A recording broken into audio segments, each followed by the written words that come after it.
where you live. Right. And if I ask you a question, could you start your answer with the start of the question? Sorry, he's going to irritate right. me.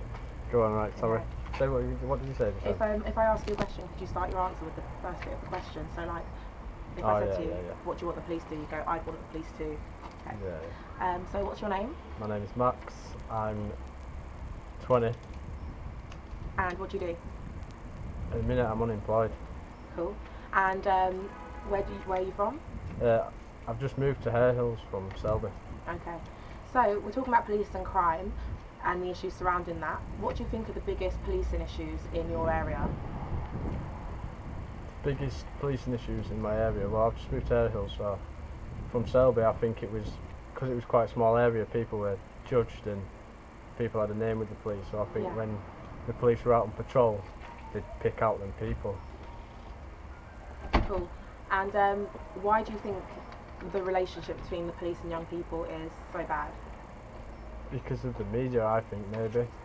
I think the relationship between the police and people are so bad because I think the media, like, what's the word, judge or like label young people or something like that. Yeah. And like the police get that into their head, so they think, oh, there's a guy with his hood up, or oh, that woman's got a big handbag, it must have something in it, do you know what I mean? So they kind of like, I think the young people have a lot of anger between that and the police. Yeah. Overall, what experiences have you had personally that have made you have this idea of police? Endless amounts. I mean, I'd just come out of court and I'd got a suspended sentence, and I was just walking down the street with my friends, stopped to talk.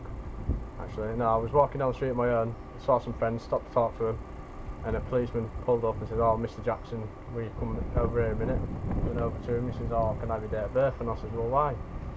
And he went, oh, I just want to see if you're wanted for anything. I understand you're on a suspended sentence now, so I want to see if I can get you done for anything else if you wanted. And I was like, I only came out of court yesterday, so, and that was kind of a bad experience that made me think, well, what's the point, you know? I'm trying to just get on with things.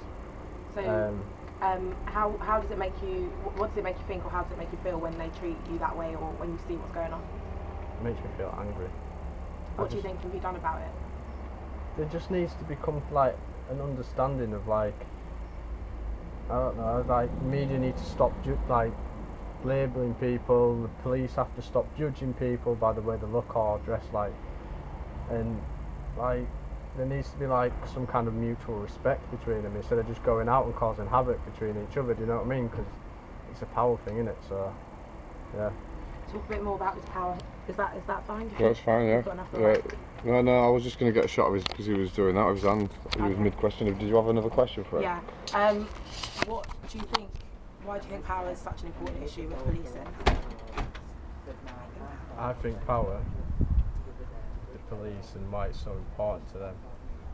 It's because, to be honest, yeah, I think something must have happened to them to want them going to police, yeah.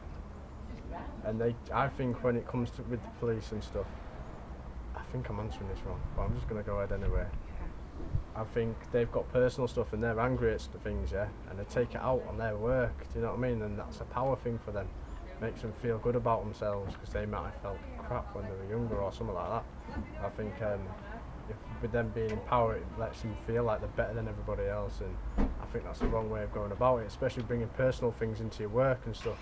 I mean, if I was say a businessman and I was just sat in an office, I wouldn't go into work and end up kicking off with everybody just because I was having a bad day or feeling like my life's going down the drain, basically. And I think that's what the police do as well a bit sometimes, is they take the personal issues to work and take it out on other people. And I think that's just a big power thing. Something about the power thing, so if he was in power to change something tomorrow, what would he do to make less of a divide between communities and police or something? If you had the same power that police have today, what would you do differently to bridge that divide? If I had the power that the police have today, I would change the world. I'd just change everybody's outlook on everything, and I mean, I'd make sure the police don't just end up just stopping and searching people. I'd stop like this big confrontation between young people and the higher class of societies, if that's what they want to call it. Do you know what I mean? I'd make people want to like just love each other. I don't like people hating each other all the time. I'd just change, like, try change things like that anyway, I think. Thank you. Cool, nice That was one. sick. Is that alright? Yeah.